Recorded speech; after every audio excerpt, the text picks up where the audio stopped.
What some people won't do for the love of Mary. Welcome everyone to the beginning of the Exceptional Conservative Show. We're going to switch over to New Day Black and Red in just a moment. But you know how this goes. As we truly love you, we are not ashamed of the good news of conservatism, for it is the power of liberation, first to the Republican and then the Democrat. Mary Brockman, my bouncer, is in the chat roll. The great professor, Dr. Michael Jones, is also there. He'll be joining us in just a few as we begin New Day Black and Red, the sneak preview for Saturday, of course. What some people won't do to show Mary that they love Mary more than I do. The great, benevolent dictator, Rick Trader, has worked out a super show for tomorrow. If you're not listening to Conservative Commandos Radio Network, you're completely lost in the conservative movement. Rick Trader has gotten Dr. Ben Carson to appear for tomorrow. And he did it just for Mary. It's all about Mary. Mary Brockman. We love you, Mary. Congratulations. What a big show tomorrow will be as well. Ladies and gentlemen, we switch over now to New Day Black and Red.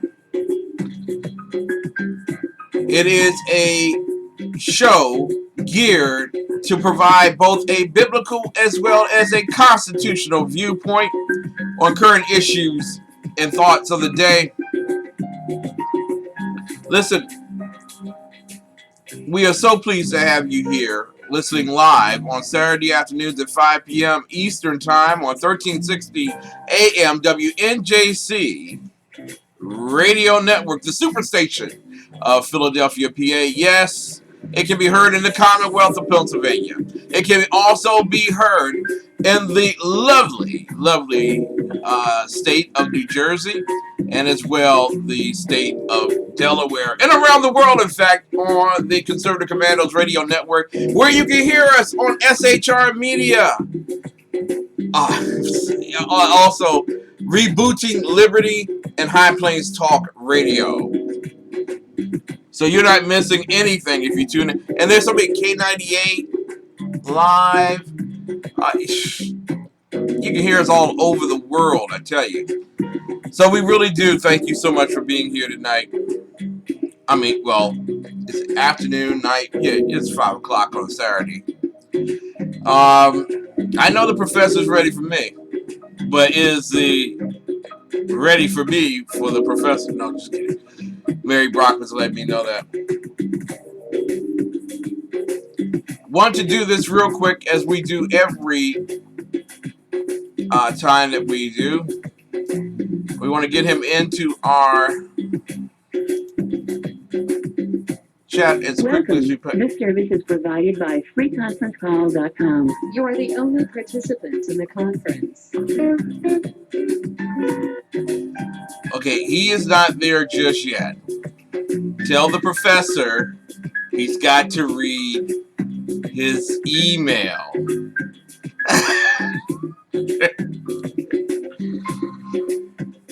Yes, for better quality of sound, we have decided to move forward in terms of using free conference call for our guests. I guess that's a free plug for them. It goes a long way, I suppose. Listen, ladies and gentlemen, before we get the professor into our work,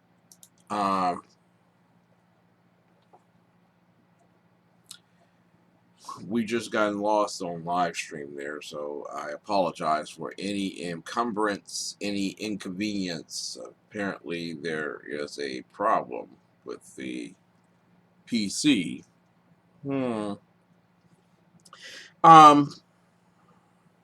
You know what we do. We have to pledge allegiance to the United States of America. Some people are offended by it, and that's why I do it. Without further ado, let's take a few seconds out of our busy lives. Find your right hand, put it over your heart, and let's pledge allegiance. Ready, begin. Allegiance to the flag of the United States of America and to the republic for which it stands, one nation, under God, indivisible, with liberty and justice for all. Woo! That's what I'm talking about, people. That's patriotism. What a good way of teaching him. He's trying to call you, Professor. Uh, Pug Life. Hey, Pug Life. I got something for you, Pug Life. Oh, I tell you. Professor, read your email.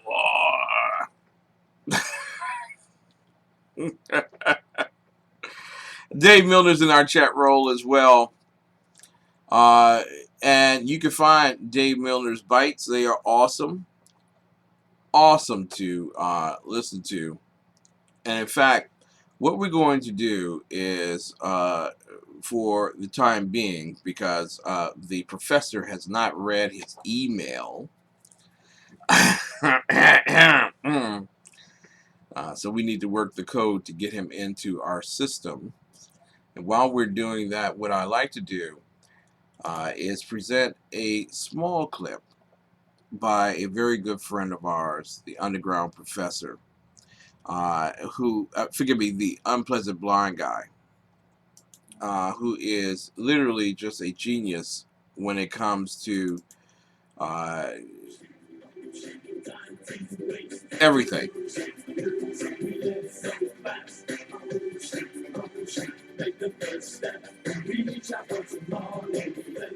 Time for an unpleasant blind guy, conservative bite. When celebrities talk, though this shouldn't be the case, people listen and they act on their words. Recently, Quentin Tarantino appeared on MSNBC to answer allegations of bias against law enforcement officers, which arose from the following statement that Mr. Tarantino made at a recent anti-police rally. What am I doing here? I'm doing here because I'm a human being with a conscience, and when I see murder, I cannot stand by, and I have to call the murdered, and I have to call the murderers, the murderers. The MSNBC interviewer played the following from Congressman Ted Poe of Texas. He referred to peace officers as murderers. His hateful rhetoric called for violence against law enforcement. I have to call a murderer a murderer, and I have to call a murder a murder, adding that he is on the side of the ones who confront and are confronted by police. His comments encourage mischief and crimes against peace officers. For the haters to justify lawlessness in response to perceived lawless acts by the police is idiotic. You have a response to the congressman? Well, that's not what I said. But that is what you implied, Mr. Tarantino. The implication is that as long as there is a white face attached to it, there is a bigot under every bed and a racist behind every badge, eager to gun down non-white people for the simple reason of race hate. It's much easier to feign outrage and start arguments with celebrities than it is to deal with the fact that the citizenry has lost trust in them. More accurately, Mr. Tarantino, it is easier for people like you who haven't lived in the real world since the launch of your cinematic epic Lovebirds in Bondage in 1983 to create pseudo-fact as if it was a movie script and then try and impose your own particular style of social engineering on the real people of the United States of America who live real lives in the real world and who, unlike you, do not have armed security protecting them. They want me to shut up, and they want to make sure that no other people like me, prominent citizens, will stand up for that side. This last statement, Mr. Tarantino, tells everyone anything they need to know about your character. You consider yourself a prominent citizen.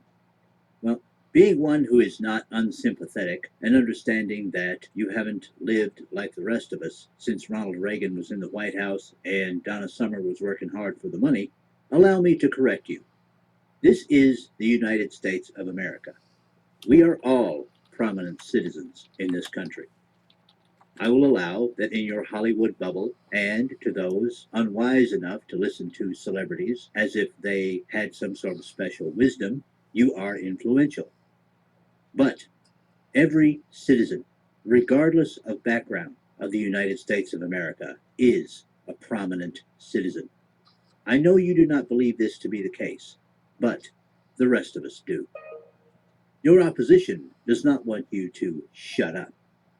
We extend to you, as we should, the right to free speech, which every citizen in the United States of America enjoys thanks to the sacrifice of the men and women of our armed forces. But we also expect for you to respect our right to speak freely, and this includes criticizing you. In the real world, sir, people receive feedback all the time, including me, and it's not always positive. That is how free speech works for all the citizens of the United States, including you. They're going to read what I said. They'll watch this show. They'll hear what I have to say. And I think they'll make up their own mind, and we'll see what happens. We certainly will.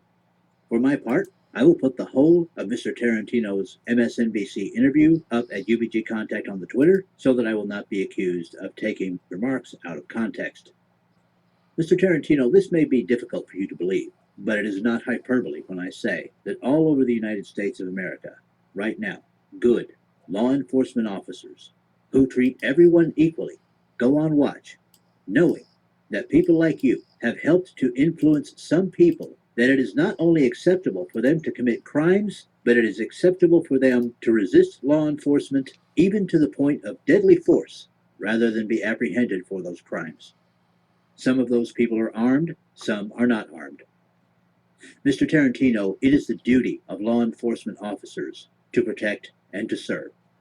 If you wish to make the situation better, sir, might I suggest that you begin producing movies that do not make the commission of crimes look cool? Might I suggest that you begin supporting things like the Open Heart Closed Case campaign? Might I suggest that you familiarize yourself with the cases of such people as Sharnice Milton, Riley Sherrod, and Cecil Mills? Might I suggest that while you highlight cases that you believe portray law enforcement officers as murderers, you step up and address the problem of black-on-black crime?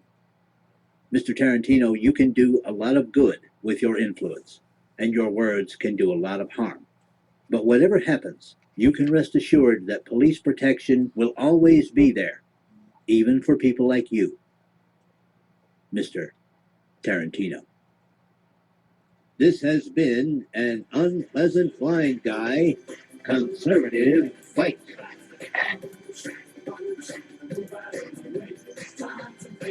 Welcome. This service is provided by freeconferencecall.com. There is one other participant in the conference. And I Please bet announce you, yourself. I know who that person is. I bet you that's underground professor, Dr. Michael Jones. Good evening, sir. It's a great honor and privilege to have you on New Day Black and Red as the host of our program. Well, thanks for letting me on. Thanks for giving me a heads up that you changed yet again how we're going to do all this. Hey, that's my job. I'm trying to be innovative. It's not enough that you don't tell me what we're going to talk about. Now you don't even tell me how I'm going to talk to you. See, but that's the creative side of this program, isn't it? Yeah. See, that's why they pay you the big bucks. There we go. So, Professor. Yeah. What?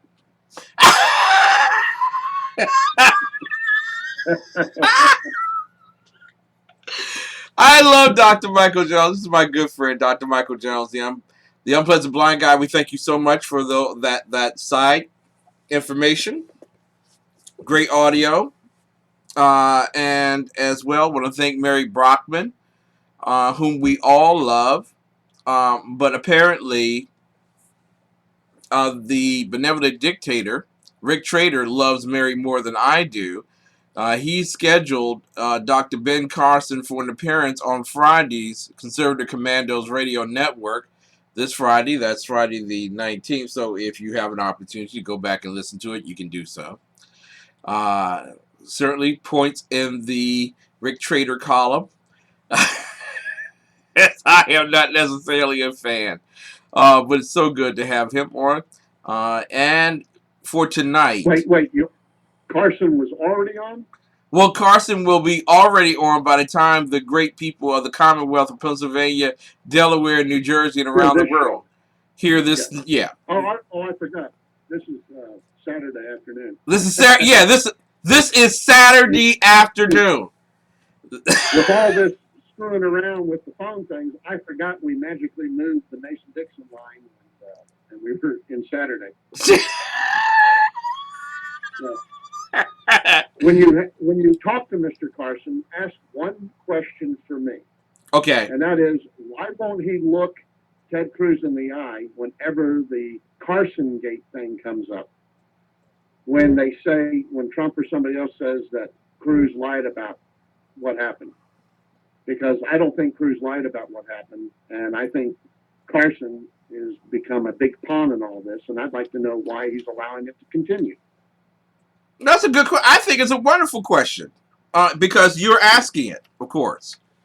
Yeah. Oh my God! Have you heard about the? Oh, I'm sorry. Go ahead.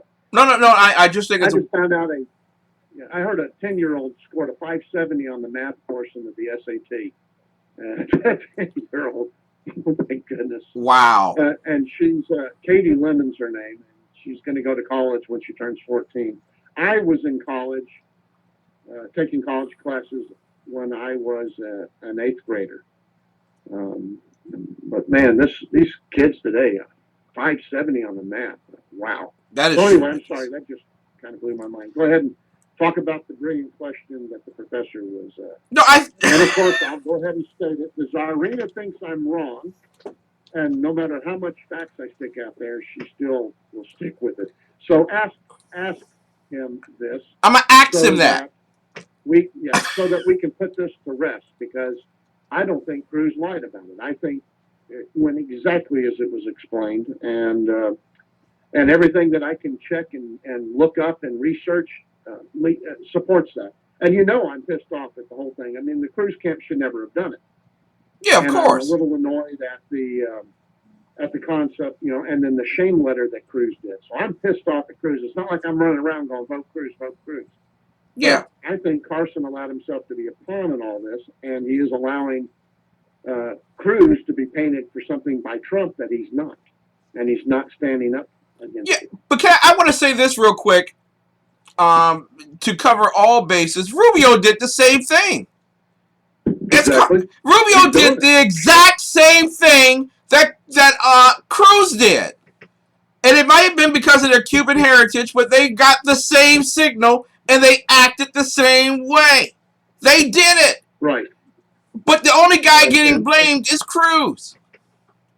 Well, you're the only one that I've heard mention the Rubio letter that I exposed. Exactly. Telling everybody to vote Trump instead of him, because instead of Rubio. If you're my supporter, vote for Trump so we can knock Cruz out. No one's talking about that. And how is that any less underhanded and lowball politics than Cruz repeating a CNN, and Cruz didn't do it, his staff did, but nonetheless, repeating a CNN story that Carson is going to not show up and campaign at the next primary, which he didn't, by the way. Exactly. Stops, and he wouldn't have done that if he hadn't gotten embarrassed publicly over it. And also, can we just go? And I love Carson. I love the symbolism. I love the image. Yada yada. Brilliant man, smartest man in the room. But how is it that he was at the apex of influence and power in December of last year, and thrice, that means thrice between that and the New Hampshire primary, he announced that he was redoing his campaign. He was shifting people around and changing things. Wasn't he responsible? He has reorganized his campaign staff 3 times, and that's the sign of a ship going down. The rats leave, and you have to shuffle the deck. The chairs on the Titanic's deck, and that's what he's doing. He's done. He's finished. It did not help him for all that. It didn't help him that he sat out there looking like a lost little kid at Walmart when all the other candidates were being announced to go on stage at the debate. And he's sitting there, where's my mommy kind of look on his face, trying to figure out what's going on. Yeah. You know what I'm referring to, right? Exactly. That didn't help. It didn't help that he didn't go and campaign like he was going to, and like he should have. It didn't help that he's the one who called CNN in the first place and said this. So it wasn't like CNN made it up on the whole clock. Now, CNN did a lot of lying about it, but they didn't lie about the fact that Carson called and said, "Oh, I think I'm going to go to Florida and get a change of clothes and then go to the prayer breakfast instead." I don't think you can blame Cruz for drawing that conclusion. But nonetheless, Cruz was in a what do they call those things in Iowa? A caucus. Yes. He didn't even know what was going on. His staff found out about it from a CNN story, and they took it and thought, everybody's caucusing right now. Let's get this out as breaking news. So they did not take the time to do the due diligence that they should have. They didn't even take the time to stop and think, why in the world would we ever believe anything CNN told us? But they said, we're in the middle of caucus. We got to get this out right now. And they did. But who did they text, Ken? They texted the people who were following Ted Cruz. That's who signed up for Texas. They did. I mean, how many people are following Ted Cruz's text messages that intended to vote for Trump or intended to vote for Rubio or Carson? And Professor, on the night of the program, since you have a prolific manner of bringing your own football to the game, just in case the guy happens to take the football away from you, that's your propensity there. That That's right. If he's going to go home, if we don't use his rules, and screw him, I got my own ball. That's right. and if you want to play with my balls, you can. Football or baseball. There you go. Thank you, sir. But that. What did you think I was talking about? I was thinking about softball. Oh no, you didn't. And kickball. Now let's leave Mrs. Big out of this. Mrs. Biggs, who we love so much, is watching via live stream and Ustream to New Day Black and Red. We are broadcasting on 1360 AM WNJC from the Superstation in Philadelphia, PA, also known as the home of the benevolent dictator, Rick Trader. And we're talking about Dr. Ben Carson. There are 2 other issues that we'll talk about tonight before we get into a scriptural set of whether it is right for the papacy, kiss the ring, to make any commentary on domestic policy when he's at the wall called Mexico. Oh boy. I'm locked and loaded this evening. But yeah, all I have to say about the Pope is Pax Obiscum odious by dentis. Yeah, go to your dentist. Yeah. Smile like a fool. Everybody's watching. But Professor Agador has asked me to mention my Trump challenge. So whenever you want, just before a commercial break, feel free to ask me about that. We can do that. Only need about a minute. Well, Professor, there will be no commercial breaks on this particular show.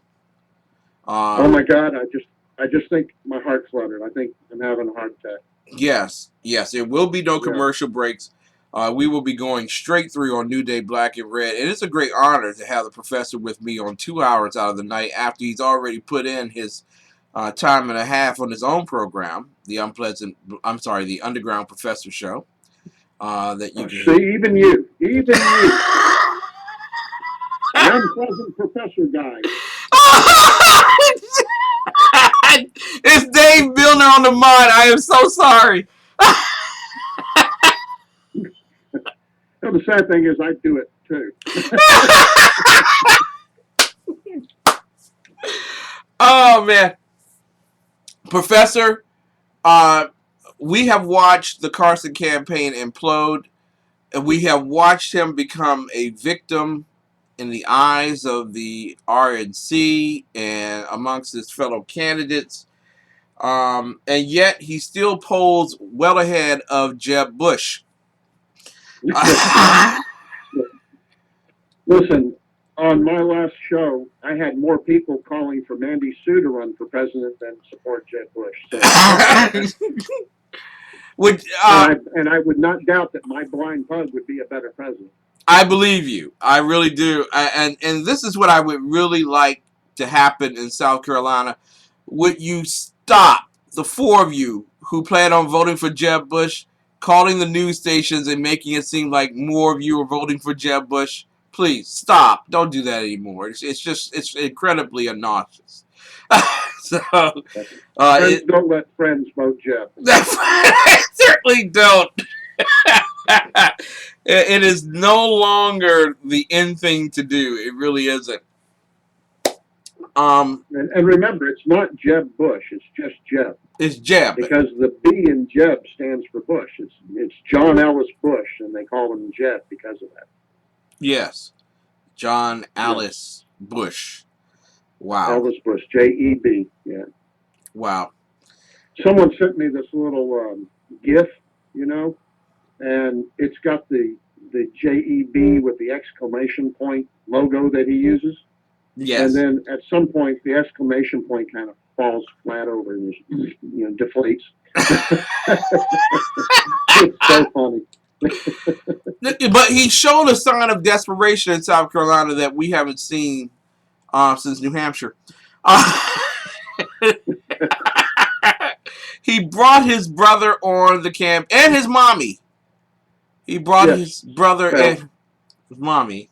I guess you can't campaign on the premise that your dad and brother lived in the White House and all you got was that lousy T-shirt. Now remember, everybody was pushing for Jeb Bush to run in 2008. That was when he had his high horse and highest amount. Well, Kim. Yes. Let's remember historically, Jeb Bush. Here I go. I did it now. Jeb was the golden boy of the Bush boys, and he was expected to be president before W was. Yep. And it was just a fluke that W turned his governorship into the presidency before Jeb. But everybody thought it would be Jeb. And so Mary says that Jeb would be better than Trump as POTUS. I don't know. He's an establishment Republican, and he would just continue on the progressive, plans of Harry Reid and what's her name, Nancy Pelosi. Yeah, Nancy Pelosi. But Trump, I think Trump would be a more interesting president. I mean, with Jeb, it would just be status quo. Everything would be moving on. But at least with Trump, you would never know what the heck every day was going to bring. And I think it would be a lot of adventure. Exactly. A lot of frustration, but I think it'd be a lot of adventure, too. This just in. This is a news report. Yes, and I just want you all to know that we are on the cutting edge. Apparently, in the great state of Arkansas, the home state, Arkansas, the home state of the Clintons, and his library and massage parlor. Yes, it's a 2-for-1 special this weekend. Apparently, a man at Riverfront Park in Little Rock, Arkansas, Little Rock it is, had kidnapped a baby and was attempting to exchange the baby at McDonald's for 15 Big Macs. So, want you to know, and he was, of course, arrested. Todd Williams clotheslined the man with a broom handle and took him down to the ground. Williams said, "That was a big dude. I grabbed the broom, swung at him real, real hard, and cracked that punk in the neck. He fell and hit his head on the floor, knocked him clean out. My aim's on fleck." Now, who was this? Is this a $15 an hour employee of McDonald's? Yes, it was. A $15 an hour employee. He is well deserving of the extra $1.75 of the new minimum wage under Hillary Clinton. So, Well, what race was his baby? If he was on the dollar menu, what race was the baby? well, he was a white guy, and the baby was a white baby as well. So they kept And a white baby, because you would think he wouldn't be on the dollar menu. You think he'd be up there getting big stuff like fish sandwiches and stuff. Yeah, well, he was going for 15 Big Macs now. He had the munchies. He was going for 15 Big Macs. You know, it's funny, but that's the sign of somebody who really needs help. Yeah. I mean, you really just take a baby and walk into McDonald's and think it's negotiable, for food? But that's our new economy now. That is under the Obama administration. It has become the new economy to kidnap children and exchange them at McDonald's for 15 Big Macs. I think the going rate was actually 10, so this must have been a super baby. A baby who was probably taking college classes or something. Yeah. Maybe it was that pug monkey baby. Pug monkey. I've been following this human traffic stuff and doing research on it, thinking about doing a special one day. And I'm amazed at how many times you find a mom that sells her baby for drugs. Yeah. Or puts her, 8-year-old into prostitution so that she can earn money. So she sells it into white slavery and stuff. And I'm thinking, wow. Yeah.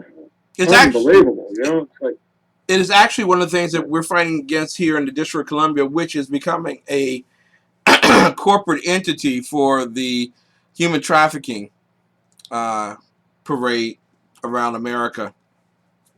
And I'll be working with the University of District of Columbia's law school on crafting legislation to make parents report their children missing or dead within the first 24 hours of the observance.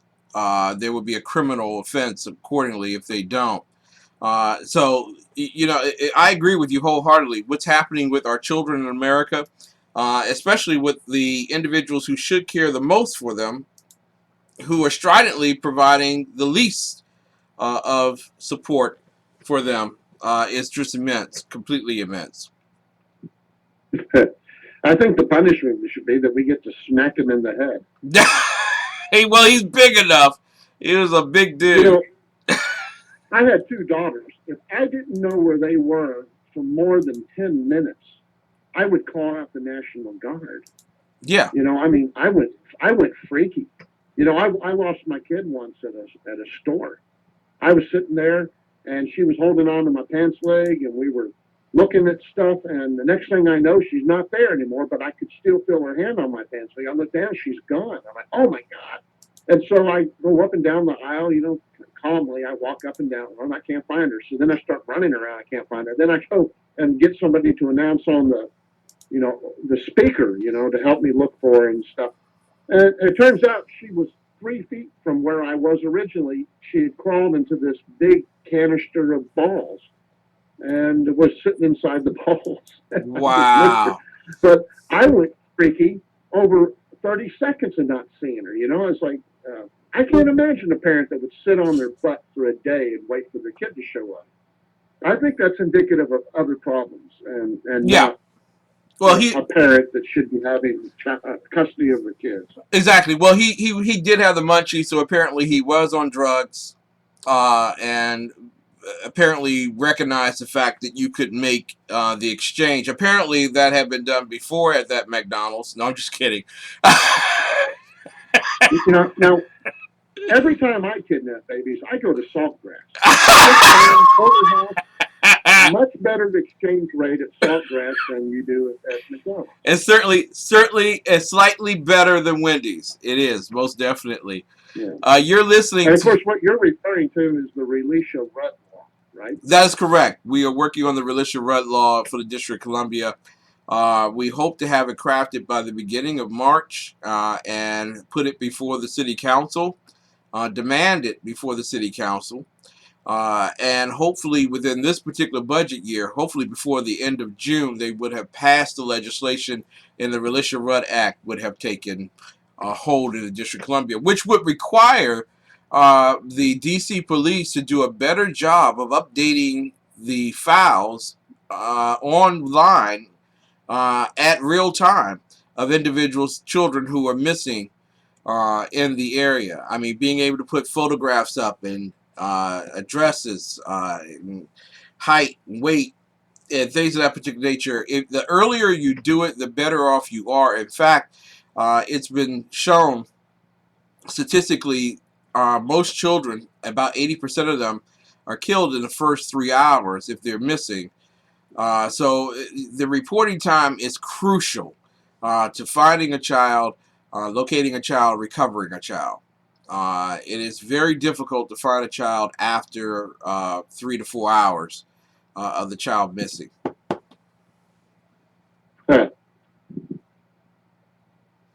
Yeah. You're listening to WNJC 1360 AM and the nation's brotherly love city. I'm sorry, a lot of confusion. I'm from the nation's capital, the exceptional one, Kim McClinton. I am with my great host from the wonderful city of Fort Worth, Texas. None other than the underground professor, Dr. Michael Jones. We haven't really gotten to our particular issues of the evening, but there are 2 issues that we will be talking about in short order. My wife says she really enjoys our banter before we really get started on stuff. Because when we get started, we're awesome. No, that's right. Well, speaking of banter, have you heard that Congress is wanting to pass a law that men cannot buy Viagra without written permission from their wives? Now, everything else in the world is okay that we can have laws like this that we're worrying about, but it's my body. Yeah. Women and the Congress. What about this? How come my 10-year-old can go and have an abortion and not have to tell me, but I can't get Viagra without my wife's permission? Well, it's my body. I should be able to do what I want with it. You know what? That's not a satisfactory answer in our modern feminist movement. No. I am saddened to believe that you still believe that it's your body. Your body belongs to that woman the moment you say I do. It's all hers, and you have no opinion. And I did. But I said I don't. So that's, but think about that women can have abortions and the man has no choice in it. He has to pay for it if they want the abortion, or he has to pay for the kid if they want the kid. But if a man wants Viagra, he has to have written permission. And the idea here is that if the wife's in on it, then he's not getting Viagra, so he can go out and have a midlife crisis and find some 20-something-year-old to diddle with the Viagra and cheat on his wife, and that this will somehow be a family values matter. But my question is, where in the Constitution does it say anything about the government having that responsibility or role? And why is it that women have rights to their body, can have abortion, all this other crap, but men don't have any rights to their own body? So, and what happens if it's a transgendered man that wants to live his life as a 10-year-old and wants the Viagra? Who has to write the letter then? And more importantly, Ken, and I ask you this with all sincerity. I'm glad you're asking. If your woman leaves, I'll ask you this. If your woman leaves you for another woman, should you hold the door for both of them? Well, yeah, it's a gentlemanly thing to do. We must be. So I'm just wondering. We must always be respectful of our women's. Yes. And now I want to be sensitive because the whole Viagra thing. I know you get a little upset because the Viagra makes you taller. It does. It does, in fact. And I can actually stand up with no hands or legs. So thank God for Viagra. But you know, They call you tripod, don't they? most certainly they do. Well, this is what I can't understand about this whole concept here is why is the focus always on Viagra? Aren't there other products out there that do the very same thing? Isn't this, Yeah. you know? You know, I bet Pfizer's madder and heck about it, right? Because there's Cialis, and there's Thank you. there's that St. John wort, or what are the other thing there? Of course, I don't think I want to take anything that was a wart on St. John. But, it was surgically removed and found to be benign. There we go. But I have a query for you. Since we are in the area of surgically removing something and being forced to by the government, Apple computers this week was a writ from the 1789 was used to attempt to force Apple computer to actually give up the encryption code to the Apple phone that belonged to one of the terrorists in the San Bernardino attack in December of last year. I have been blatantly, and I have come under a great duress as a result of saying this, but I have been greatly and pridefully a supporter of Tim Cook and Apple computers, and saying that by no means necessary should the government force a company to create a software to decode encryption, thus creating virtually no privacy in the United States of America. Your thoughts, sir? well, I understand that the mighty Mark Levin has said that Apple is wrong on this. Really?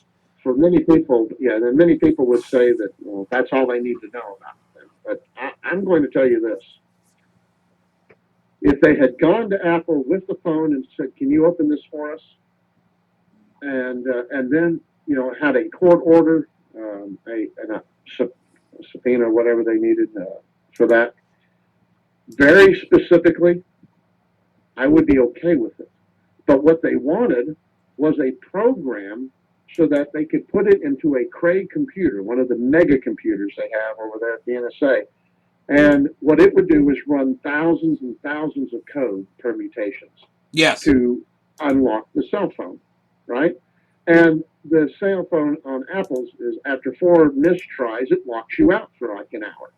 And or you can have other things, other choices, like it shuts your phone and erases it, you know? Yeah. So, and that's the way I have mine. You try mine too many times, and my phone will erase itself.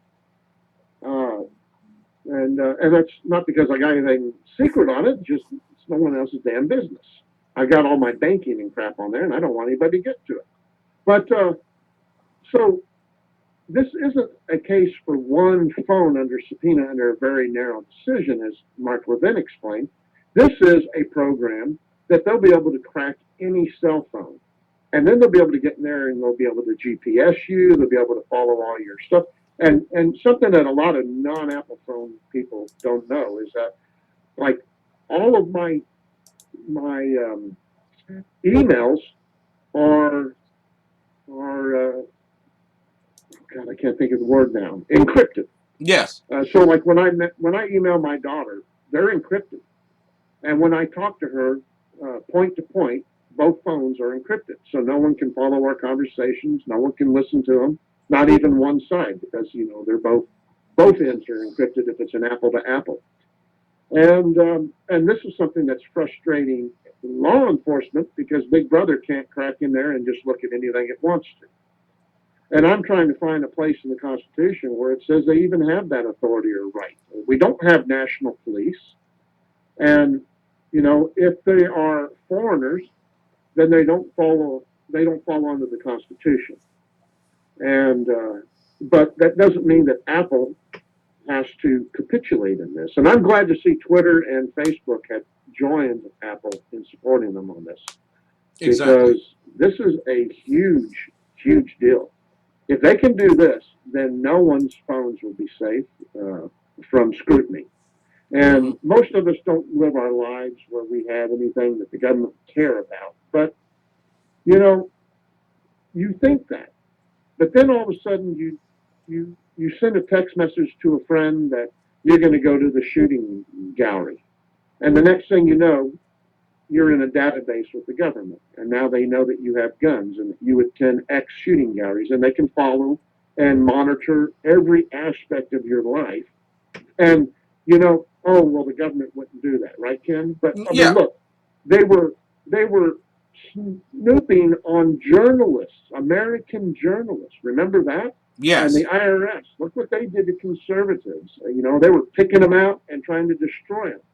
And we have case after case of the government getting into normal citizens' lives and screwing them over. Well, and they don't have any business doing that. And this is a great pushback by Apple and by people like you and I, pushing back and saying, no, we're drawing lines here, people. You just because you're the government doesn't give you the damn right to do anything you want, to know everything you want about me. Now, it's being couched very cleverly as in, well, we've got a terrorist phone and we're trying to find known associates and to see if his cell is still active. Yeah. Okay. Is that the only way you can do that? Yeah. Yeah. I mean, honestly, you have to violate my privacy so that you can get that information. I don't see it. I don't know why you have to violate the many for the needs of the few. And this isn't Star Trek. And this is a query. So, this is a query, and I'm glad that we have such an intelligent chat role at SHR Media Live here at the Exceptional Conservative Show. What a great, brilliant group of people. Mary Brockman being my bouncer, Dave Milner as well, and of course Pug Life being in there. But that's probably Pug Life. More than a beer. That's Mandy Sue. Mandy Sue lives the Pug Life. That she does. The whole proposition is this, that someone is willing to risk their liberty on a witch hunt. What if they break the code and go in and find absolutely positively nothing? Then what was the gain in losing our security? Right. What do we get? We got nothing for it. Yeah. Except now we don't have any security at all, and yet another corporation has been busted up, you know, and through the thuggery of centralized power, and it's one less person to stand. I mean, even if you don't agree with this, remember the poems I used to read about how, you know, when the Germans were killing, you know, the Jews, and no one stood up and defended them because they were just Jews. And when they went after the Union, no one did anything because they were just Union. When they went after the Catholics, no one did anything because that was just the Catholics. But then when they went after me, no one stood up and helped me or defended me. Well, no kidding, because I didn't stand up and defend or help anybody else. This is a time, people, where you need to stand up and defend Apple, because Apple is defending you. And if we don't do this, where is the limit of government? You have to ask yourself, even for those that are pro-government on everything, is there no limit? Is there nothing we can conceive of that government has gone too far in doing? For me, that line was drawn back in 1940. Yeah. For me, you know, they especially the millennials, they grown up never knowing freedom. And this, or they think they have. This is my other thing regarding that particular issue. Now, remember, we had the NSA,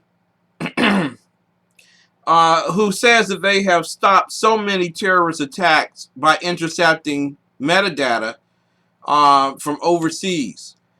How is it that NSA did not catch the metadata between phone calls made by this individual in Afghanistan or this individual in Saudi Arabia? How is it that now the NSA is saying that we have to do something more to ascertain the information that's on that particular phone? Shouldn't they already have it?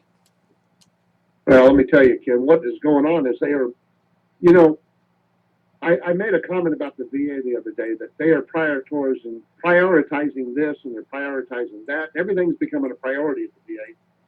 And when everything becomes a priority, nothing is.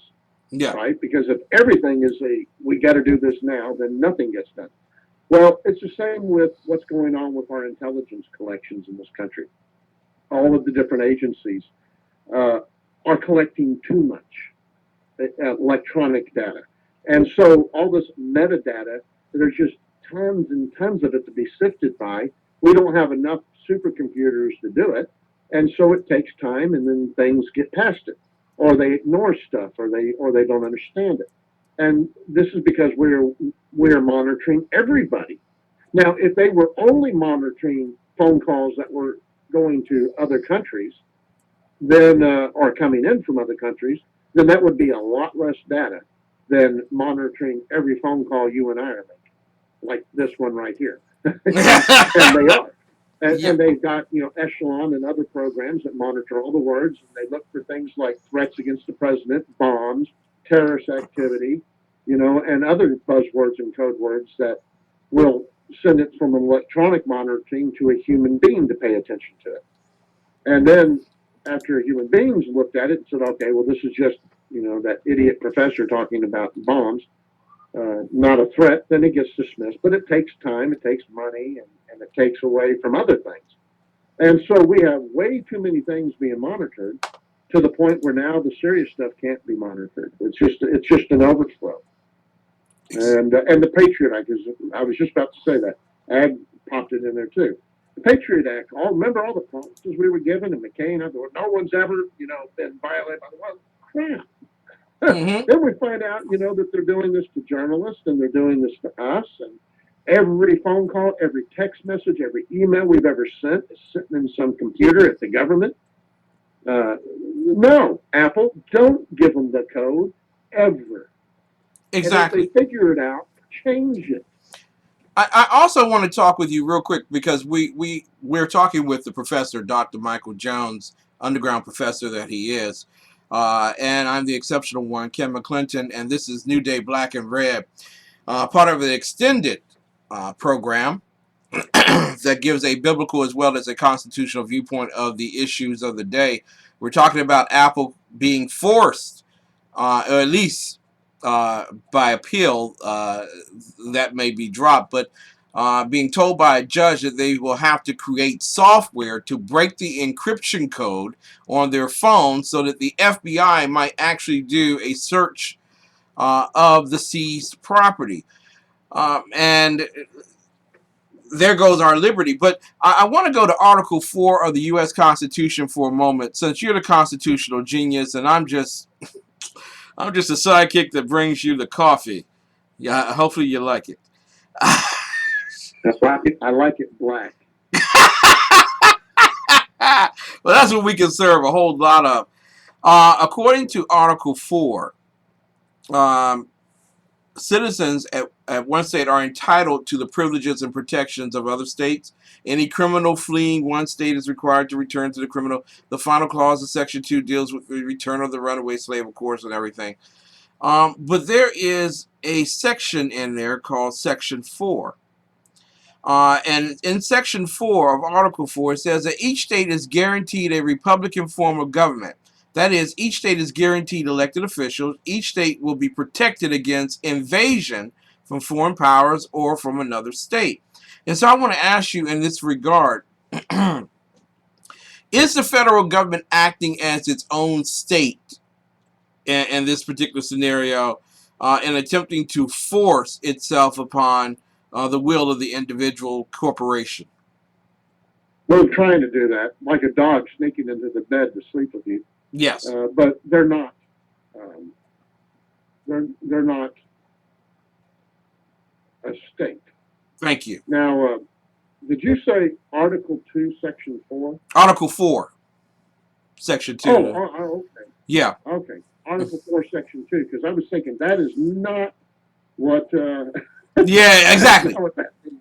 Yeah, Yeah, because that has to do with the president. But yeah. okay, so you got Article 2, Section. Article No, 4, Article 4, Section 4. Article 4, Section 2. Yeah, and so the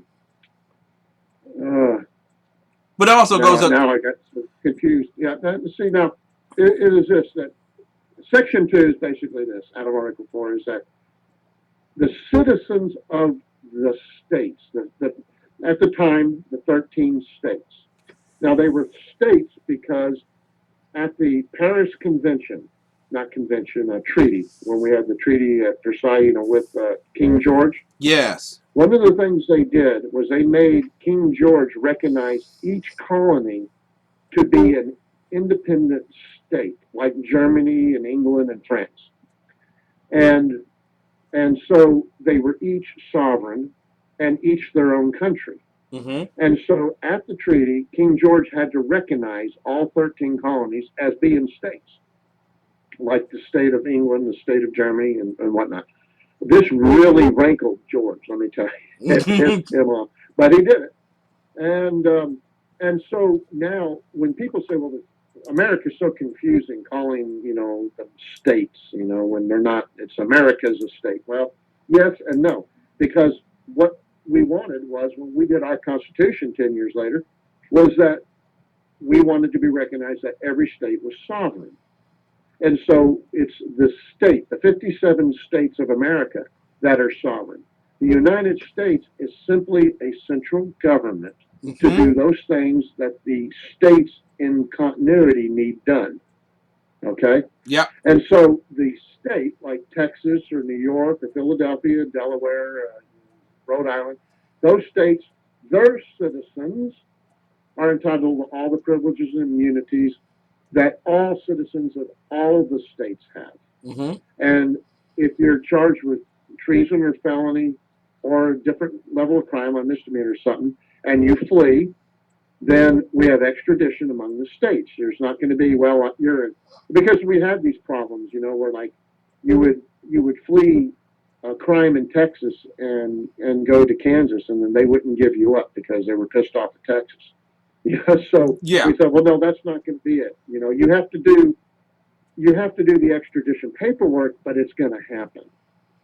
And and it has to be done because perhaps you've committed a crime in that state, and so like you make up, you shoot somebody in Chicago and then you race over to New York. Well, you shoot somebody in New York. Now, New York and Chicago, they have to, or Illinois, they have to debate over who has the bigger claim on you to, charge you and stuff like that. So that's what that's all about. Okay. Yeah. And so if your state has jurisdiction, then it makes a claim and you get extradited. All right. No person held to service or labor in one state under the laws and escape it into another in consequence of any law regulating therein can be discharged from such service or labor. So if you are an indentured servant or slave and you ran away, you could not be freed. You were still part of that contract or you were still property. So by fleeing to a free state did not save you. Yeah. Under the Constitution. It was a bad law, but it was one that was put in because the Constitution would not have been created without it. Because the South would have seceded and that would have been gone and that would have been over. And so, game over. America would have ended and something different would have occurred. So what did we do? We had this instead. We put this in. Of course, eventually slavery was supposed to disappear all on its own through other parts of the Constitution and everything. So that's basically it. States, but there's another way you can look at this too, Ken, and that is that the states in Illinois can't discriminate against the citizens of Delaware. Yeah. Okay. Mm-hmm. And vice versa. And this also is part of the concept that if as citizens we all have basic rights, and they have to be recognized in every state. And so you can't have something like Oklahoma banning travel between the states. Mm-hmm. And so, if you're driving to Freedom Fest and you have to go around Oklahoma because they won't allow anybody to drive through Oklahoma, and so that as an American we have the right to freedom to travel wherever we want, and so they can't do that. And also there are other things like, for instance, if you want to go hunting in Oregon, they can't give Oregonians cheaper hunting licenses or not require licenses, but require people from Texas to do that or to pay more. Those are illegal. And so I think also that would cover in-state versus out-of-state tuition for colleges, but they somehow have gotten a pass on that. I think that also is unconstitutional, but because so many people in academia vote Democrat and the Democrats have written all these rules, I think they've gotten around it or are away with it. Exactly. So it's extradition, it's enforcement of rights, and it's to make sure that everybody's civil rights are not violated. Well, don't I think I covered all that. Yeah, well, don't corporations have civil rights now since they are seen as individuals? Don't they have protections? Well, they have some. They're not human beings, so they don't have the rights that God gave human beings. Yes. All right? Mm-hmm. But they are seen in certain levels as having certain privileges, like being able to spend money on politics. Yes. And quite honestly, I would have preferred that the Supreme Court had come back on that and said that no, corporations can't spend money on politics and neither can unions. And that would have been a better solution to all that. But, that what they ruled was that as citizens, we have a right to spend our money on politics, and money equals participation. And corporations are legal entities under the law, and so they have money, and therefore they have the right to exercise their voice via money. And that's that argument in its most succinct form. Well, and don't forget that Amendment 13 got rid of that whole property crap. Indentured and slave labor. So I think I didn't sure if I said that or not. So there you go. Anything else on that? No. Well spoken, well said. Ladies and gentlemen, we are preparing for the second half of our extended program, New Day Black and Red, heard on 1360 AM in the wonderful city of brotherly love, Philadelphia, PA, emanating throughout the Commonwealth of Pennsylvania, Delaware, and the Krispy Kreme state of New Jersey. You can also hear us on Conservative Commandos Radio Network, SHR Media, Rebooting Liberty, and also High Plains Radio Talk. We're going to take a break. We will be right back. When we come back, I want to give a special announcement. What? Yes. You said no commercials. I didn't say we're going to take a commercial. I just said a break. Hey, before we do it, I got to tell you something really cool. Okay, tell me something really cool. Yeah, and you'll like this. I'm very fond of mailmen, as you know. Of course. And, right, well, Rochester, New York, there was a librarian named Cherry Christ, not Christie, Cherry Christ. And she was looking at a photo that was on display of Frederick Douglass. This picture was taken 20 years before Douglass's death back in 1873. Mm-hmm. And it happens to come from the personal collection of a mail carrier who found it in a photo collection scrapbook that was just sitting in it. It turns out it's a never-before-seen picture that we don't have that we didn't have of Frederick Douglass, and it's a big deal now. Wow. And they just released all this on Thursday, and they came across this, and it's so it's a new treasure, a new way to see what Frederick Douglass looked like, the famous abolitionist, and of course, it was brought to you courtesy of the United States Postal Carrier. Thank God for our mailmen. Thank God for our mail women. We will be right back with a special announcement from a show made earlier this week on the Exceptional Conservative Show. We will be right back.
Ladies and gentlemen, Friday afternoon on Conservative Commandos. That's February the 19th, 2016, at 3 p.m. Eastern Time.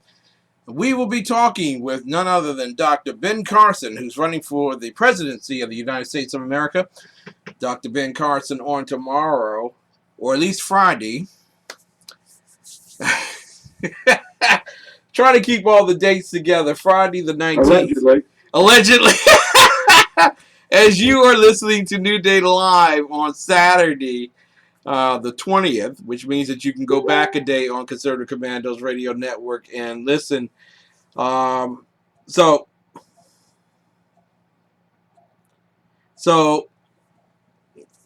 quite frankly, we look forward to you going back and listening to that show as well as this one. It's New Day Black and Red on WNJC 1360 AM. Our great host is, of course, the underground professor, Dr. Michael Jones. And I am your co-host sidekick, none other than the exceptional one, Kim McClinton. All right. So, yeah, there you go. I wanted to talk with you about two very serious issues today. And one of them happened in Washington, D.C. just last week, involving a U.S. Marine. And I want you all to pay very close attention to this particular conversation, because I have a serviceman, and I thank God for all of his service to our country, who we pray for gentility, but certainly, understandably, if it doesn't happen that way, understood fully. There was a U.S. Marine, decorated as he was for his service to our country in Fallujah, former Sergeant Christopher Marquez. Christopher Marquez, just of his own being, of his own provocation per se, went to a McDonald's in Washington, D.C. It seems to be McDonald's night here on our program, but He went into a McDonald's restaurant just to order a meal and sit down and relax.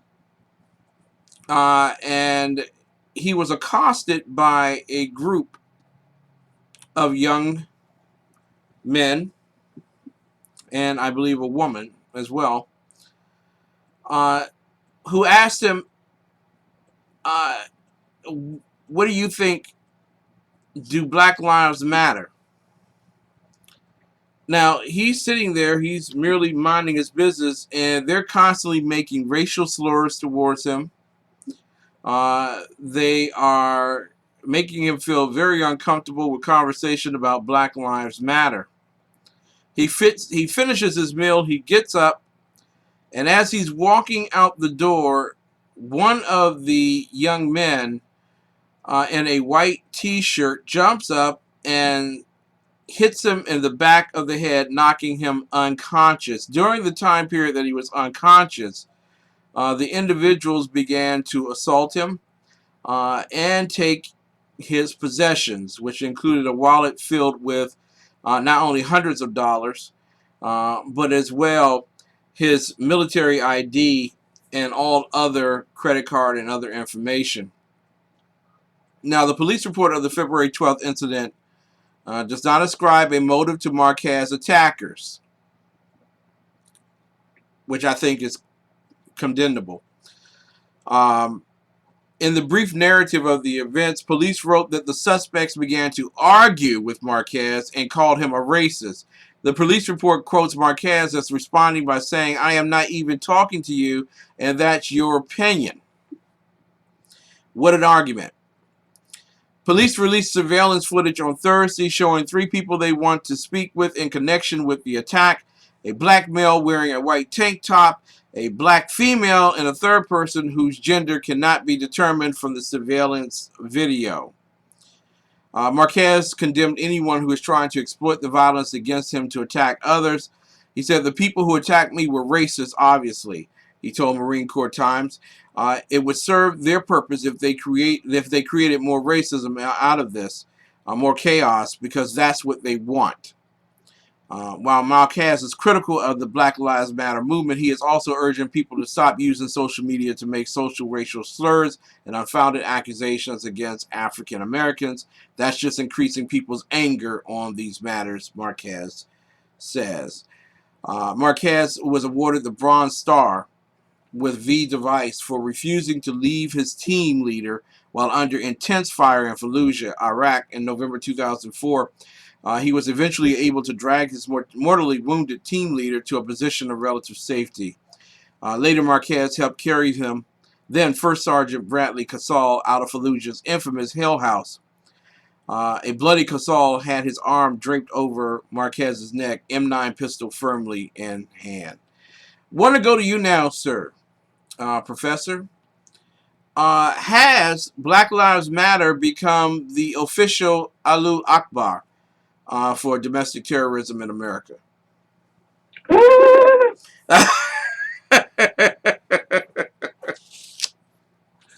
Oh, Black Lives Matter is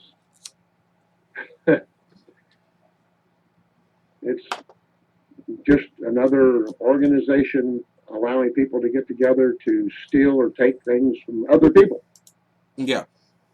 And it's not about protecting black people's lives. Notice they don't care about black people's lives in abortion. They don't care about blacks killing blacks. They only care when a white cop kills a black. They don't care about all the blacks killing whites. They don't care about Mexicans killing black. I mean, none of the other combinations matter to them. So it's just propaganda. It's just an organization to move you emotionally and get you to hate. And quite honestly, should be broken up and disbanded. They're racist and they're out there fomenting violence. And I think that they are directly responsible for these cops that are being summarily executed by black people right now. Yeah. But that's just me. Yeah, in opinion of that, and to address a concern, regarding violence. If perchance I was reading this and I read that a group of 3 white persons ganged up on a black person sitting in a McDonald's, beat him and took his wealth and property, uh, would we be holding the same type of conversation? Is that a justifiable question? Yeah. What were they doing at McDonald's? Selling babies? There you go. For 15 Big Macs apiece. There you go. But No, is there an it's acceptable incredible, Ken. racism? Is what I'm kind of asking. Is there an acceptable racism in America? Well, there is. It's not to me, but America does accept racism. They accepted, we call it pretty things like affirmative action. Yeah.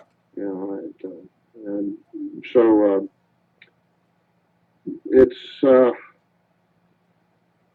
it bothers me. You know, it's like when I hear people come out that are in charge of the Black Caucus in Congress, and they don't understand the irony of the fact that they are running something that is based solely on race.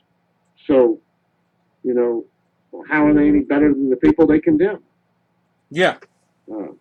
There is a certain amount of justification for things like Black Lives Matters and Black Caucuses and other organizations because they came together at one time to defend themselves against the actions of the Democrats in this country.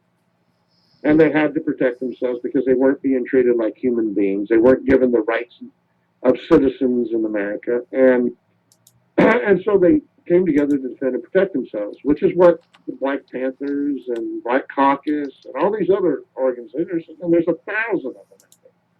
But the problem is that they had to do this to protect themselves against Democrats. But now they are all Democrats. Yes. And so, you know, I think you've undermined your own program. They've been absorbed by the very people they were protecting themselves against, have absorbed them. And so now it is about race, and it's about organizations that think that they have a right to go and take stuff from other people simply because they're white and or they're or some other racial makeup. No. And that they have a right to jobs over that, or they have a right to property over that, or they have a right to wealth over that. And the whole idea in this country is that we're all equal. And that's what we should be moving towards. We don't need organizations like this. They don't help. They're detrimental. They're racist on themselves. And quite honestly, most of the people that belong to them end up getting in problems worse than if they had never been. Exactly.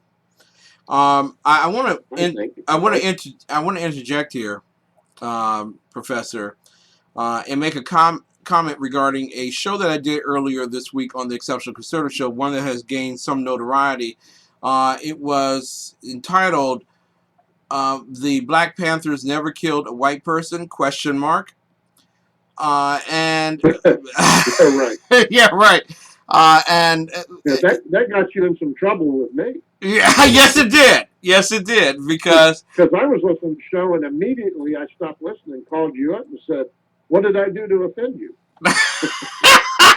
Unfortunately, I don't care too much about what people think about the things I say or do, but my closest friends I do, and that concerned me.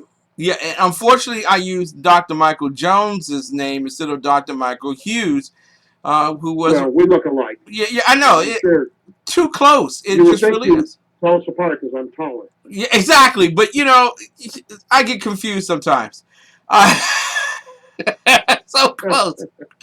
Dr. Michael Hughes happens to be a professor at a historically black college and university, and became quite irate with me because I had been making comments about the Black Panthers being a racist, anti-Semitic, terrorist group in urban America, and that while they were sending out memes showing the Black Panthers looking over bags of groceries to give out in the community, I said that they were no different than the PR directors for the mob and the gang members in our communities who do the very same thing. And I received quite an onslaught of his hysteria as well as his livid commentary regarding my knowledge of my heritage and also my progeny. So I did the show on Tuesday night, and it was well received. Apparently, a lot of people listened to it, and I received the grief again of Dr. Michael Hughes. So on the following night, I made commentary to the fact that I only have one shot, and when I have that one shot, I'm going to take it, and I let the chips fall where they may. Well, as of today, Dr. Michael Hughes has defriended me, or however way you say it, on Facebook, and doesn't want to comment or connect with me any longer. And then I had a conversation with my wife earlier, and I have now a greater ideal as to why he is so angry with me. You see, Dr. Michael Hughes is one of the founding members of Groove Fi Groove. Groove Fi Groove is a social, well, you have the sororities and the fraternities or whatever. Groove Fi Groove happens to be a social fraternity, but it's also a social arm of the Black Panther movement. So, literally, my critique of the Black Panthers was really a critique, without my knowledge, of Dr. Michael Hughes. And that's why he was so angry and upset with his cousin, who had bested him in debate and in the production of evidence that showed that, yes, they had killed a police officer in Oakland, first time in 20 years, named Fry. Later on, a Jewish woman was killed by, well, allegedly by the Black Panthers. And then later on we read and understand that Bobby Seale makes it very plain that indeed the Black Panthers were a criminal organization. Police reports and everything else, investigations showed that. So I just want you to understand that in my community, I'm breaking ground. And I'm breaking ground at a rate that it may cost me a great deal, but it's worth it for people to understand the truth, and that they might be free. Professor, what did you think of that show? Truth is always important, right? It's always worth whatever the cost is. But let me suggest to you this, that when someone joins an organization, they don't want to be membership. They don't want to have a membership in an organization that's evil. They want to think that they're doing good, and so they have justifications. I mean, you look at all the aid that America gives to Latin American countries and African countries, and think of all the good that aid would do if it actually got to the people. But instead, it's collected by warlords, and then the warlords distribute it. So America gets no credit at all, and the warlords profit off it, and then they get credit by milking it out in smaller amounts to the people that are dependent on them. And so they call that great because they're doing civic good. They're giving out food, they're building schools with the money that we send over there, and then they get intercepted. So these guys are being credited with doing all this good, but they're not. They're evil, they're power hungry, they're tyrants. And this is what the Black Panthers are. They're tyrants. They're an evil organization, and they're all about hate. They're all about race. They're all about being anti-white. They can only justify their actions by ignoring history. And remember, I did that show, Ken, and I hate always referring to these things, but remember the show I did, Negroes with Guns? And I talked about the guys that started the Black Panthers, the original ones, and what they were doing, and how the NRA went down and gave them guns and helped teach them to defend themselves. And that was good when it was that, because the Democrats would get in their cars, and a lot of them were the sheriffs, and they would drive through the black communities and just shoot people for fun on Friday nights. It was a big family sport, and so we went down and we stopped that. and we helped them form for that. And so they were arming their neighbors, and they were protecting their neighborhoods, and that was noble against the Democrats again. I add, but then it became more. It became, instead of anti-Democrat and anti-KKK, it became anti-white, and then it was pushed on to all those people who even helped them, and then they became anti-NRA, and then they would go to all the way to going to polling booths with baseball bats and stop 80-year-old white chicks from going in to vote. There you go. And so you can't justify this. It's evil. They kill people. They break things. They destroy other people's property. They violate other people's civil rights. They violate others' human rights, and they violate their constitutional rights. And to belong to the organization, of course, you have to ignore history. Of course, you have to pretend that the marginal amount of good outweighs the overwhelming amount of evil. But more importantly, Ken, I think you handled it wrong, because now you've lost the usefulness of him being a useful idiot on your show as a way of constructive criticism and educating people by using his own words to show people how ignorant the left is, or flat out stupid, and how wrong they are, because their arguments cannot be sustained or defended. I understand. Yes, But sir. I understand exactly what you're saying, but I assure you, just as the sea leaves the shore, another wave will come. It's someone Well, else. let me tell you something, Kim. Yeah. Have you ever had a dog?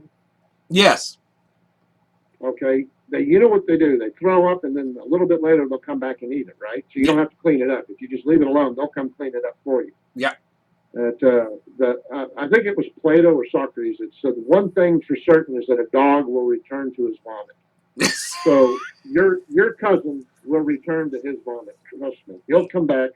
He may not admit it, but he'll be listening, and he'll want to see what's being said and done, and eventually he won't be able to help himself, and he'll have to comment. Exactly. So, to put it in pretty terms, your cousin will return to his own vomit.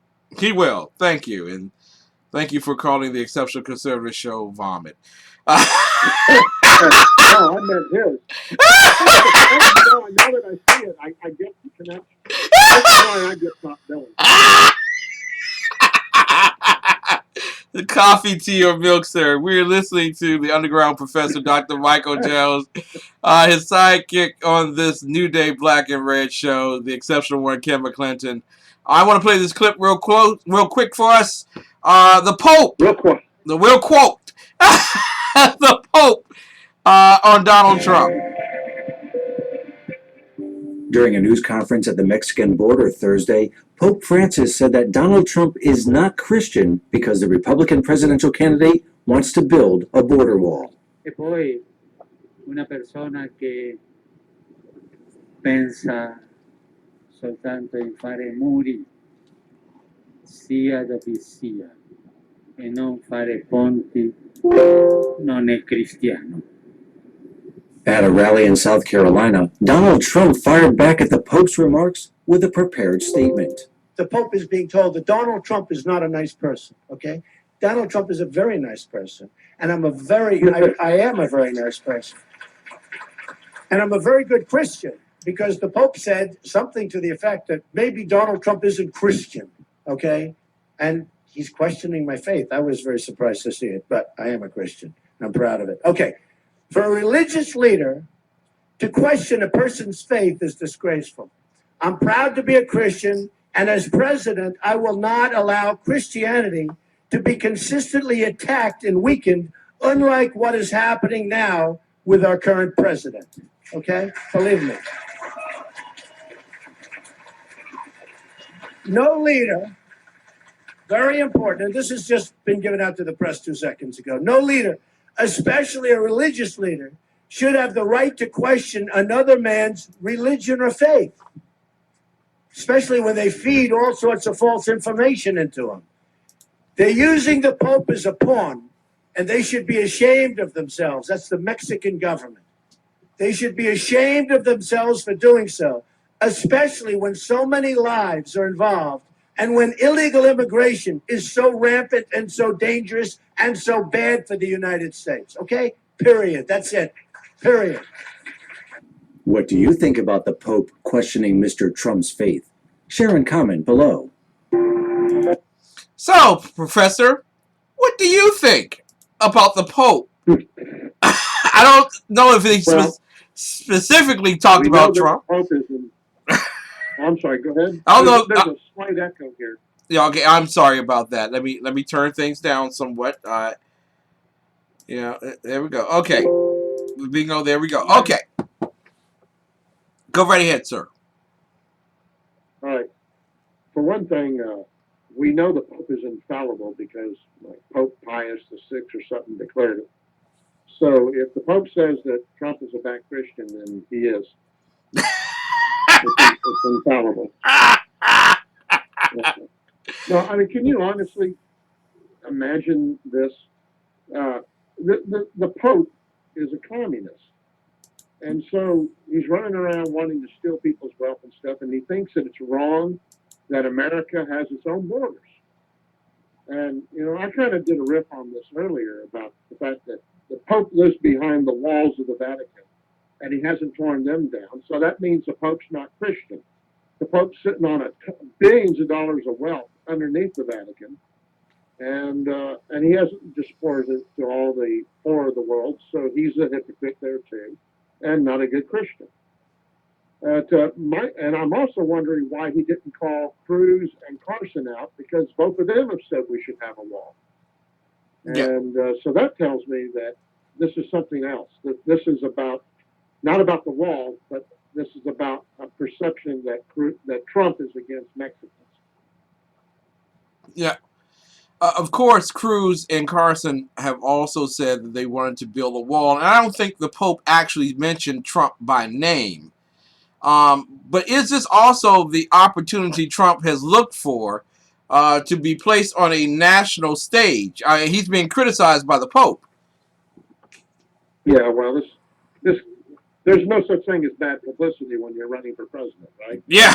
You get name recognition, and now we're discussing these things. And he can be a victim, so that makes it so that now that he's a victim, you know, people will feel sorry for him or let other things slide in. Too often you see that. So, yeah, this is only going to help him.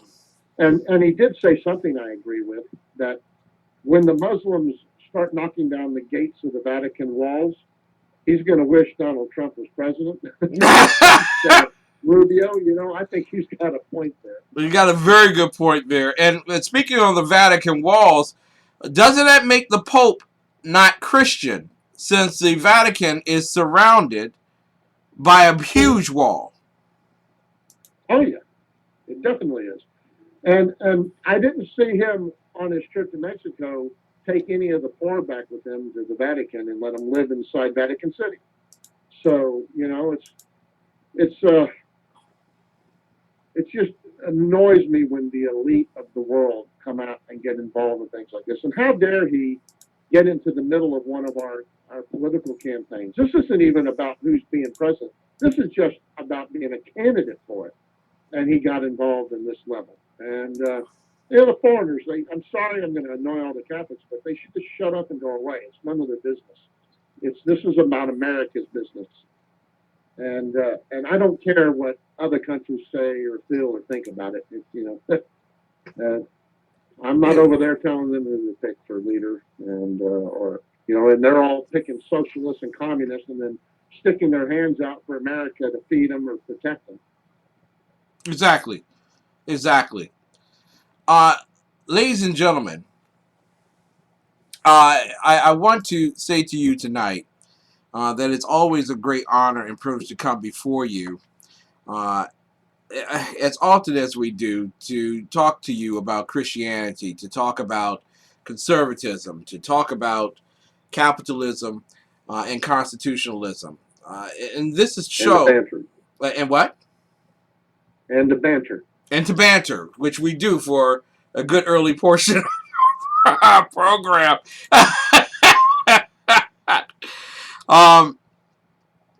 But I thought it was unique, the opportunity that the the Pope gave today. The Pope gave us an opportunity to uncover exactly what it is a Christian and to look at the idea of how ideology blinds us to hatred. Now, it was established early on by the professor that, yes, the papacy is held by an individual who comports to communism, Marxism, liberation theology, not just black liberation theology, but certainly liberation theology. We spoke with Louis... And Chrislam. In Chrislam, that's absolutely correct. We spoke with Louis Beeler earlier this week, who spoke to the fact that, in agreement, that the origins of his theology is based out of compromise with Marxist states. In fact, the Catholic Church compromised greatly in Latin America in order to keep a presence in Latin America. But what exactly is hatred, first and foremost? And how can we have, even when we are in the office of God, a firm commitment to judging people with the eyes of hatred? In the Greek, kaidos, hate is deemed care, trouble, sorrow. And the Welsh is referred to as pain and anger. Hatred in the noun form, forgive me. Easy for you to say. Yeah, I know. Refers to spite, envy, malice, and hostility. These are all things that the Gospels speak against. How is it that we can have such ill will to individuals and yet proclaim that we preach the gospel of Jesus Christ? I want you to take a look at what hatred of God looks like.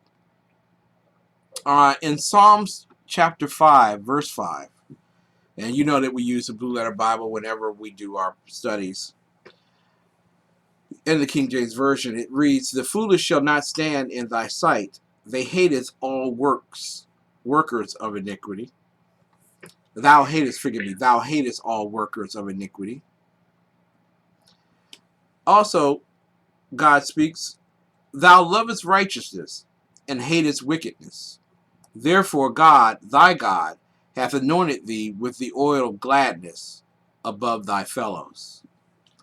And in Malachi 2:16, it reads, "For the Lord, the God of Israel, saith that he hateth putting away, for one covereth violence with his garment, saith the Lord of hosts. Therefore take heed to your spirit, that you deal not treacherously." One of the things that we often go amiss of is taking heed of our spirit. We would like to think that we're always in full accompaniment with the will of God and the thoughts of God and even the will of God. But oftentimes when we're trying to emit a disdain for a behavior, we sometimes take advantage of our office and use it as a buttress against the behavior and violently speak against the individual themselves. Now, we always want to tell people not to take things personally, but sometimes the mere aversion to an individual's thoughts prescribe a hatred towards that particular individual. God wants us to learn how to love one another while being disagreeable at points without being disagreeable amongst men. And that's why in the chapter Luke 2 verse 52 you saw that God grew in stature with God. Jesus grew in stature with God and with man. He learned how to deal with both, even killed.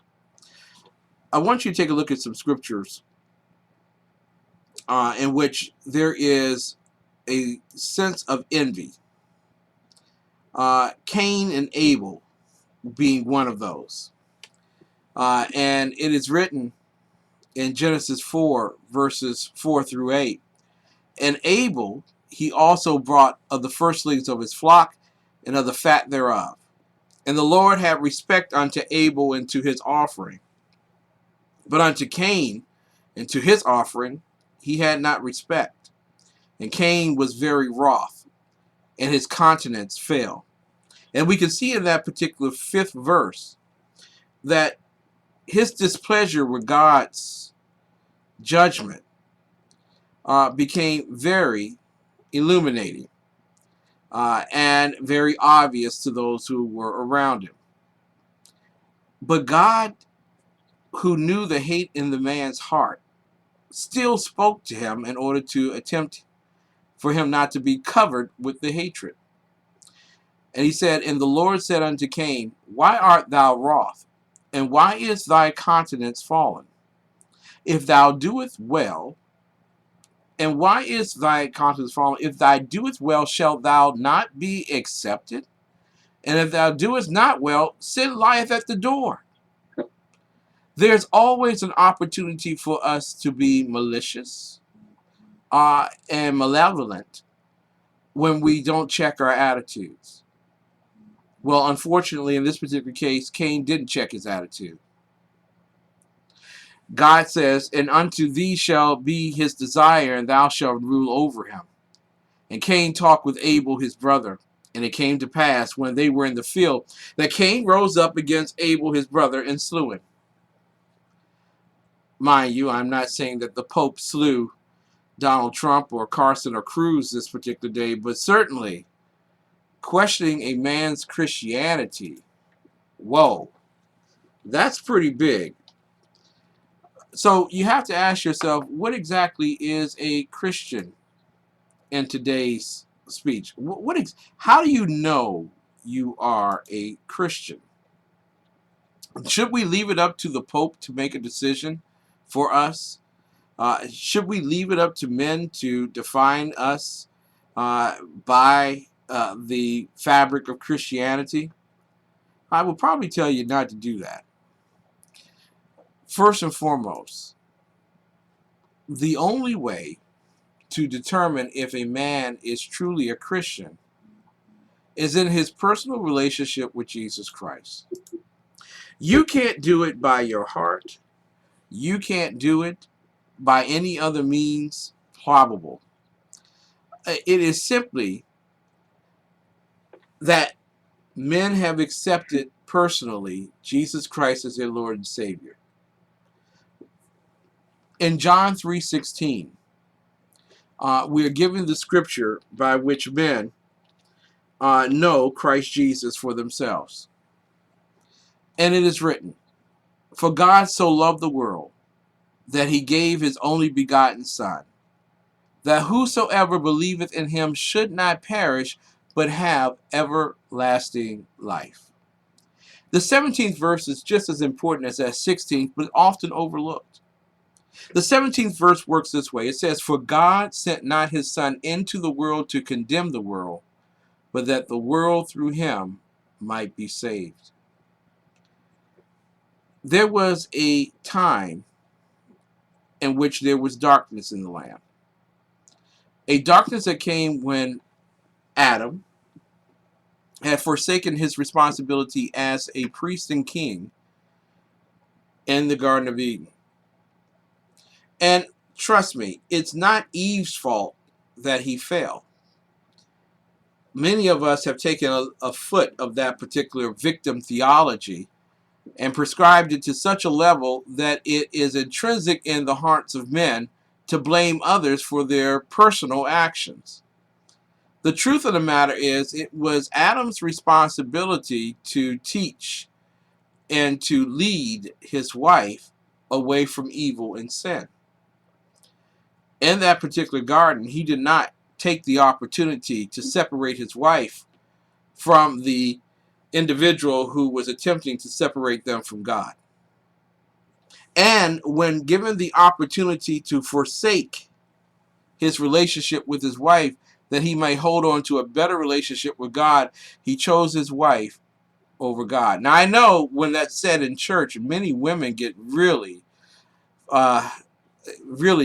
animated and their cheeks turn red and says, "Oh, he chose the woman." Oh, no, that's not the man you want in your life. You see, how do you know a man loves God?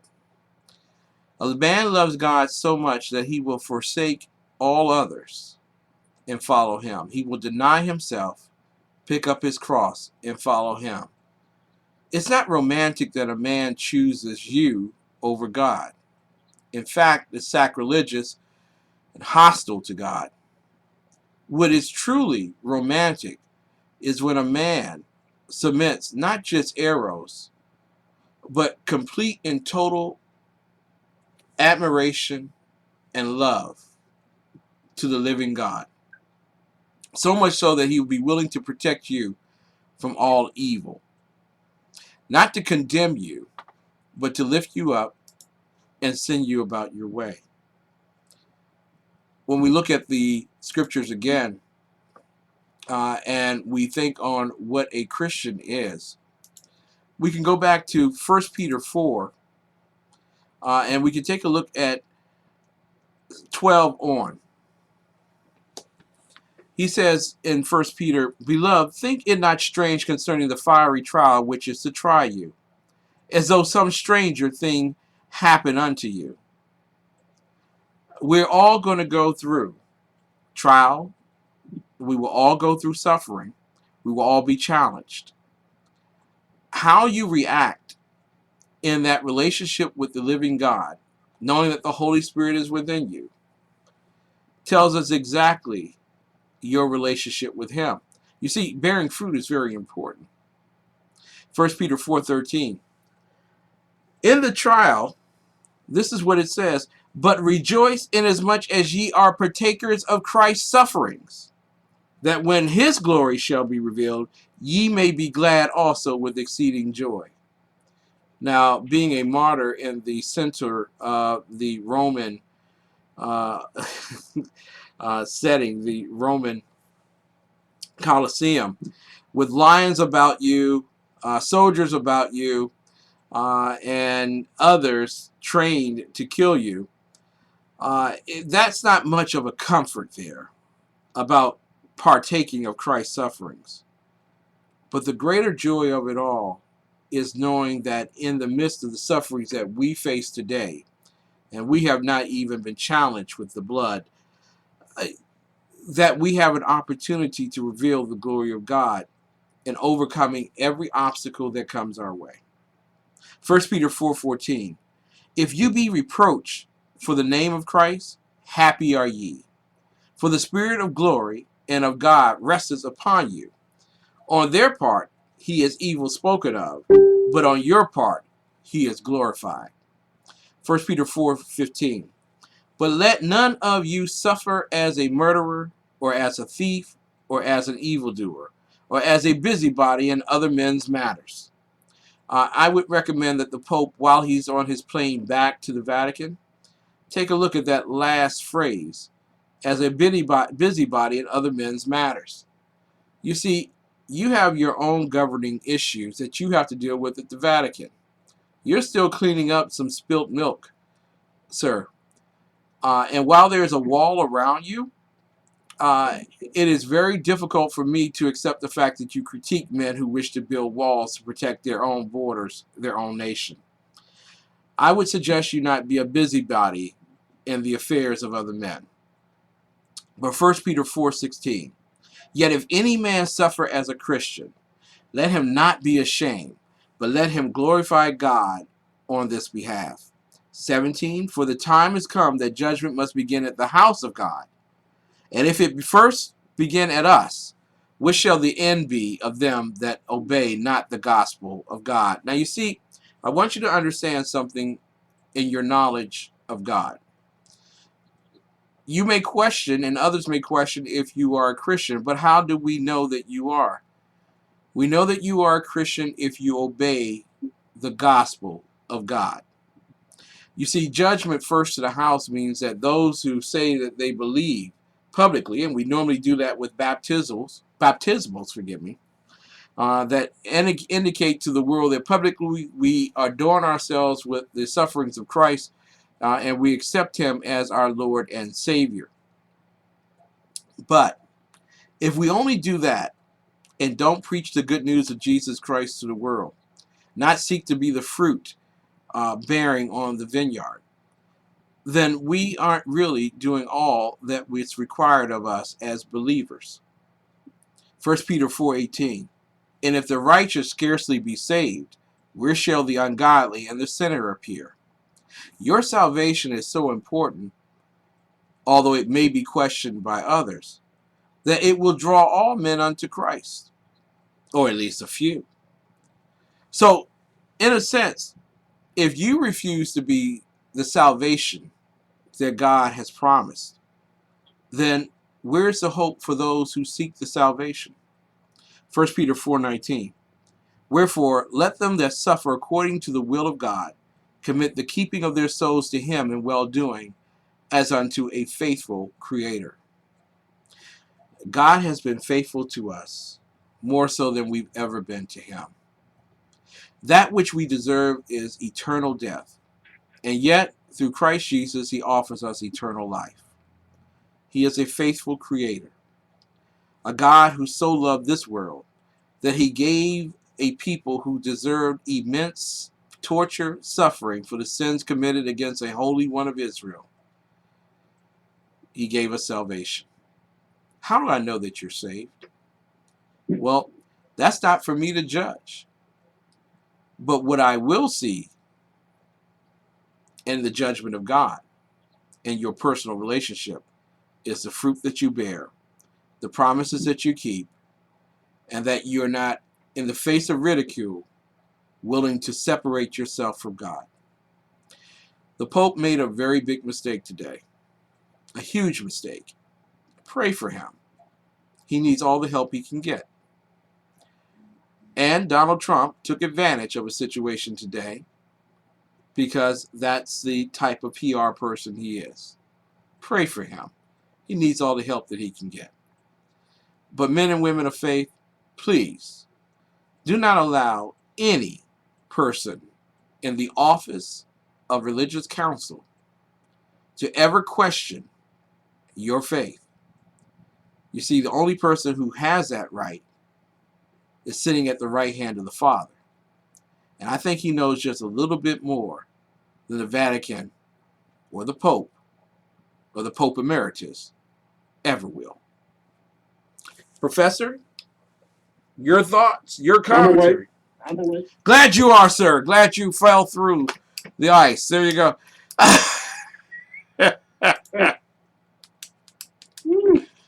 Thank you, sir.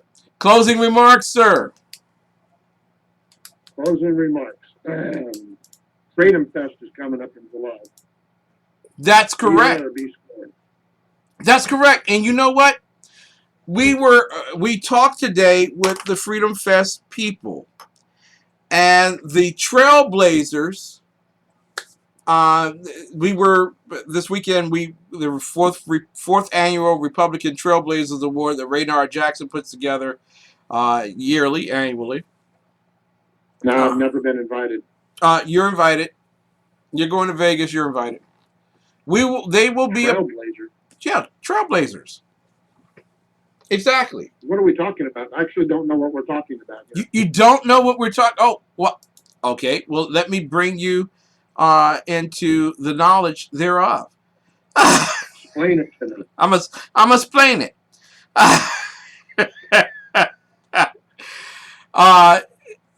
The Black Americans for a Better Future, which is under the authority of Raynard Jackson.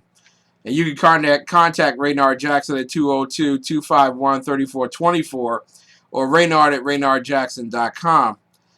He hosted the fourth annual Black Republican Trailblazer Awards luncheon at the Willard Intercontinental Hotel at 1401 Pennsylvania Avenue Northwest on Sunday, February the 14th. And it was hosted at noon. And yours truly, the exceptional one, got a chance to introduce the program. So I really enjoyed myself.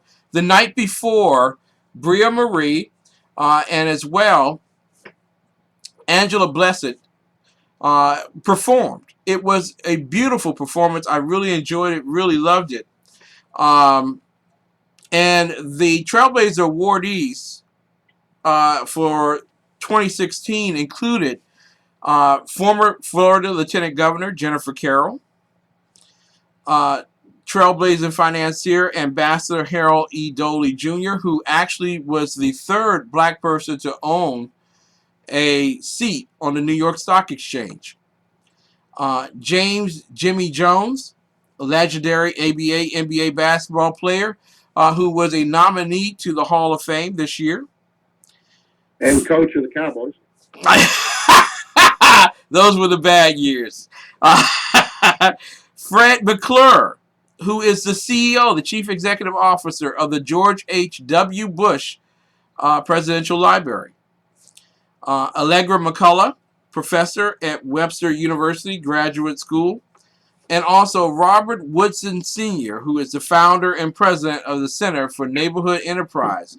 They all were nominated, all received their awards. It was a wonderful experience, and I'll be writing about it for publish in a major newspaper coming up soon. But the Black Americans for a Better Future put on a wonderful event over the weekend, and they will be at Freedom Fest. They will be at Freedom Fest this summer, along with George Foreman. So it's going to be a tremendous Freedom Fest this year. And I understand he's going to grill all the awards. Yes, he will. He will be grilling every award, and everyone will leave with a box. They will look under their chair, and under their chair will be a George Foreman grill. So,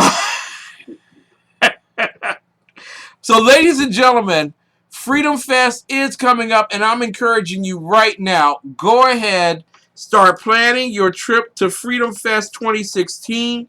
It will be at Planet Hollywood in Las Vegas. And the dates for the event happen to be July 13th through the 16th. July 13th through the 16th. And I received news today that of all of the journalists and broadcasters that were there, including the Blaze and a few others, do you know which group was the number one appreciated amongst all? The Sackheads. That's correct. SHR Media. And you know who was there with SHR Media? The Ken McClintons. And who else, sir? Oh, that guy who never gets any awards.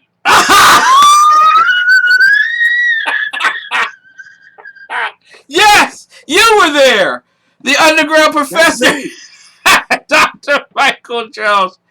So we are looking forward to a wonderful, wonderful summer. We encourage you all to go ahead and get your tickets, get ready, plan your trip, get out there as great as you and best that you can, so that you can have a wonderful, wonderful experience as we did. You know, a friend of I'm going back. I've already signed up. They're giving me the last spot on Radio Row. I requested that, and I'm bringing all the equipment this time so we can do it right. Awesome. And I just want to let everyone know that a friend of mine once told me, "Live bravely, Ken. Do not die a coward. I promise you, I always will." I want you all to remember, as we're closing out New Day Black and Red on WNJC 1360 AM, a program that gives you a constitutional and scripture viewpoint of things both living and dead regarding ideologies. Is that reference to my show? No. Your show is it's the #1 urban show in America. Yes, it is.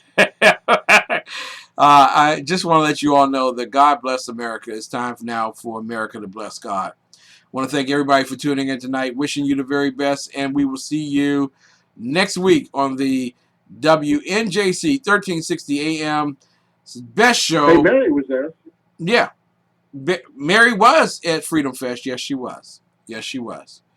So from all of us to all of you, thank you so much. God bless you. We will see you next week. 5 p.m. New Day Black and Red. Hooah! Toodles. Toodles!